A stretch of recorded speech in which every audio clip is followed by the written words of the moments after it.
It's about 12:30, and I don't know about you, I'm a bit peckish. I really fancy a biscuit. Cardi P's Biscuit Breakdown.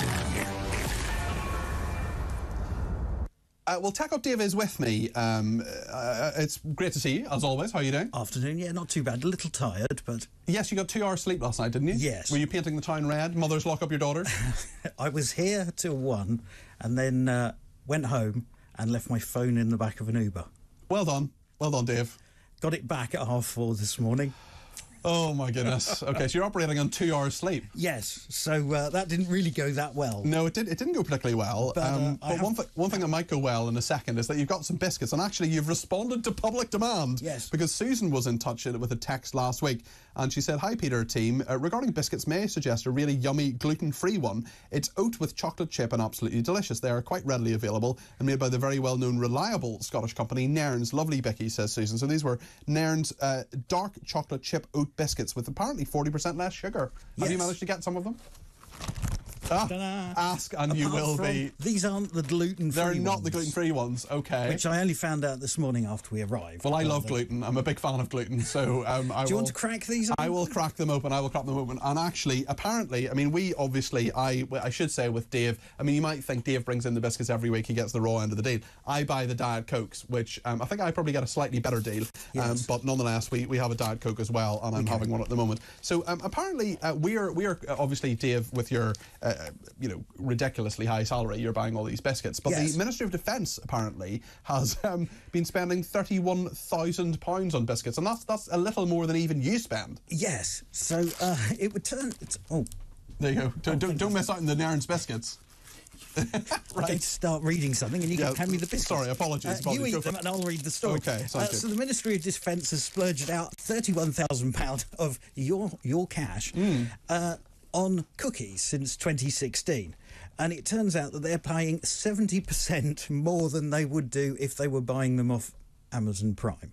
Right. Why are they spending? Why can't they just buy them off a cheaper? I don't know. I mean, surely they're a big organisation. They've got some sort of catering contract with a company. Of course they do. Or under a PFI catering contract. Classic public finance initiative. Yeah. So yes. So they reckon they've overpaid by £10,000 since 2016. An ex-Tory Armed Forces Minister, Mark Francis, said, "Crumbs! We can't even get a good deal on a packet of biscuits." And Labour's Shadow Defence Minister Luke Pollard says, "It really does take the biscuit.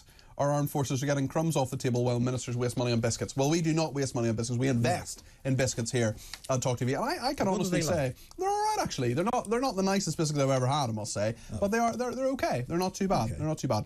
Right then, now it's time for Cat of the Week. It's Cardi P's Cat of the Week. Dave, who is the Cat of the Week? The Cat of the Week this week has been nominated by Cat Dad Graham, and the cat is called Possellum.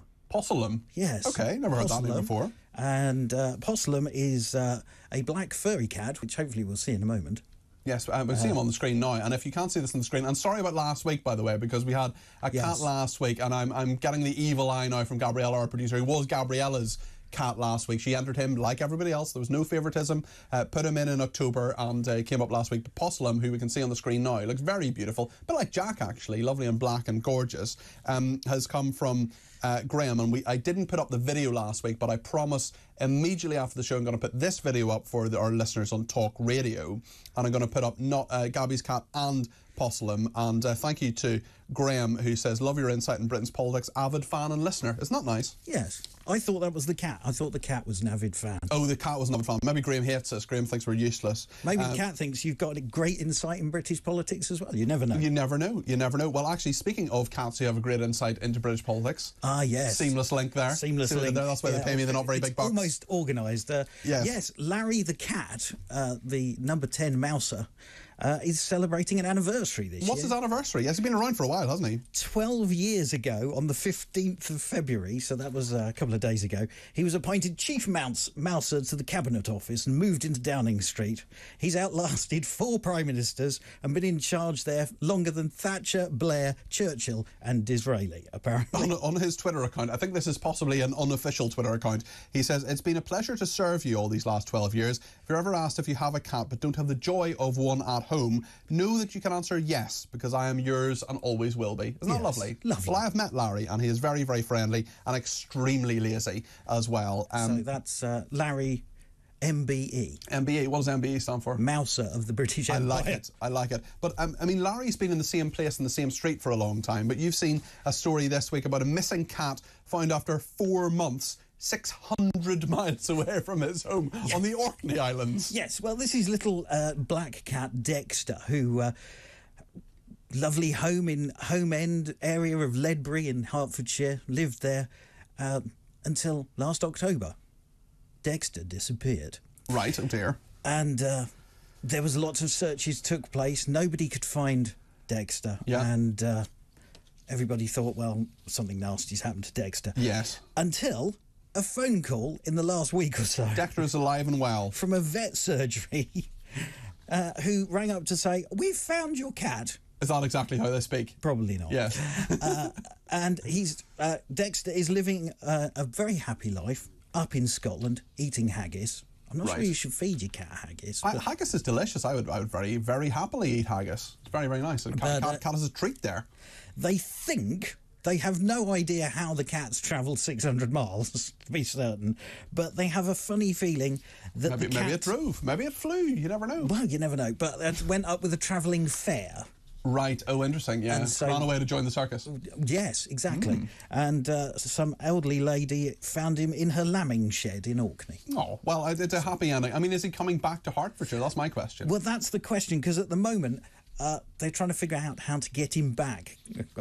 It's very expensive to fly a cat. Yes. Yeah, so, no, definitely. And actually, speaking of flying cats, you've also found a story about a missing dog that takes a 100-mile taxi ride to Manchester Airport. I mean, it gets more why? and more ridiculous, this show. So this is Ralph, a 3-year-old cavapoo, who a 5 a.m. walk with his owner decided to do a runner.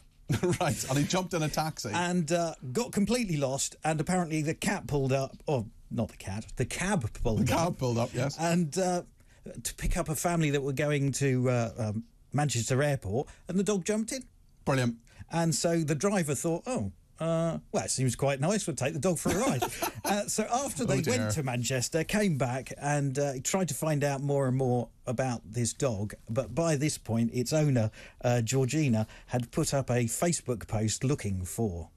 goodness me. Looking for Ralph. But he's now safe and sound on at home. He was sent home, and he was home by 10 a.m. that morning. So 5 hours... Went out for a walk, went on a 100-mile round trip to Manchester Airport. Quite a good adventure for him. I think that's quite a good adventure.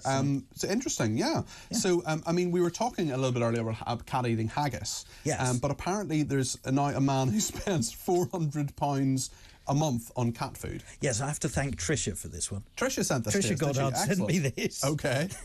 So this is the man who owns the world's tallest cat. The world's tallest cat, yes, okay. Yes. As well as others. So he's got 6 cats, and he reckons he forks out £400 a month on his pet food for these 6 cats. Apparently he's William Powers, he's 38, physician from Michigan, and owns 6 cats, including the world's tallest one and the one with the longest tail ever. I mean, that's quite impressive. The world's tallest cat measures an impressive 18.83 inches and weighs 36 pounds. That's it goes 47 centimetres. Quite a lot of cat food then. Yes. Apparently exceptionally friendly and outgoing, extremely vocal and loves people, and always hungry. Always hungry, yeah. That's probably a good thing. It loves people, really. Yes, I would say so. My goodness. Well, good for them. And the longest tail on this cat, on the other one. They do look. I'm just looking at a picture here. I mean, they look almost like sort of mini leopards or something. Yeah. They do sort of. The one with the longest tail, that's apparently 40.83 centimetres long. That's just the tail. That is ludicrous. Does the tail wag the cat? I don't know. Yeah, well, that is a very good point. Well, Tech Up Dave, thank you very much indeed for all the latest cat news on the Biscuit Breakdown, and indeed for the biscuits. Very, very kind. And Cat of the Week as well. And remember that both last week's cat and this week's cat will be on my Twitter account at Peter Cardwell immediately after the show, because I will be in, not the cat house, but the dog house, actually, for not putting the one up last week. And apparently Rodney, who is Angela's cat, is watching us. I've been sent a picture of Rodney, so thank you very much indeed for that. Thanks also to Jane.